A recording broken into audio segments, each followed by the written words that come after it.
પાપડની કઢી અને ભાત, અને પણ ઘીવાળા. મને તો બહુ જ ભાવે છે. આઈ એમ શ્યોર કે દરેક ગુજરાતીના ઘરમાં પાપડની કઢી બનતી જ હોય છે, અને મારા ઘરે મારી મમ્મી બહુ જ સરસ બનાવે છે. I just love it. Specifically સમર્સમાં જ્યારે થોડું લાઇટ ફૂડ ખાવું હોય ને, ત્યારે ગરમ ગરમ પાપડની કઢી અને ભાત, અને વરસાદના ટાઈમમાં પણ પાપડની કઢી અને ભાત ખાવાની મજા જ કંઈક અલગ છે. સૌથી પહેલા એક બોલમાં દહીં લેવાનું છે, એમાં ચણાનો લોટ નાખીને એને મિક્સ કરી લઈશું.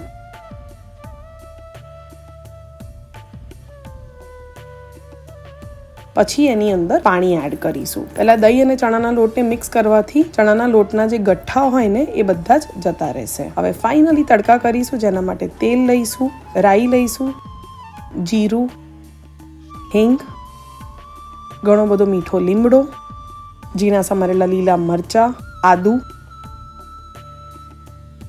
આ બધી જ વસ્તુને એકદમ સરસ રીતે મિક્સ કરી લેવાનું છે. પછી એમાં સૂકી મેથીના દાણા, ઝીણી સમારેલી ડુંગળી અને મસાલામાં મીઠું, લાલ મરચું,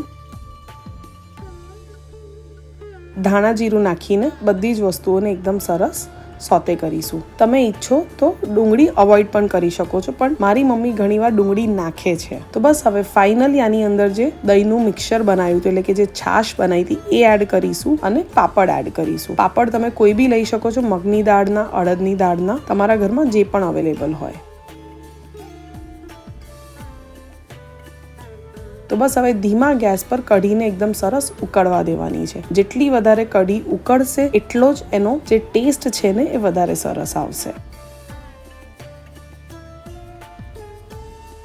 તો બસ છેલ્લે બહુ જ બધા ધાણા નાખીને ગેસ બંધ કરીને થોડીક વાર ઢાંકીને એને સીજવા દેવાનું છે, જેથી કરીને જેટલું પણ તેલ હશે ને બધું ઉપર આવી જશે ને બધો એક ફ્લેવર સરસ એકબીજા સાથે મર્જ થઈ જશે. તો ફાઇનલી પાપડની કઢી તૈયાર છે. કેટલું સિમ્પલ હતું ને. હવે આને તમે ખીચડી સાથે એન્જોય કરો, ભાત સાથે એન્જોય કરો, અથવા તો રોટલા અને કઢી પણ એટલું જ સરસ લાગે છે. પણ મને તો ઘીવાળા ભાત સાથે પાપડની કઢી બહુ જ ભાવે છે.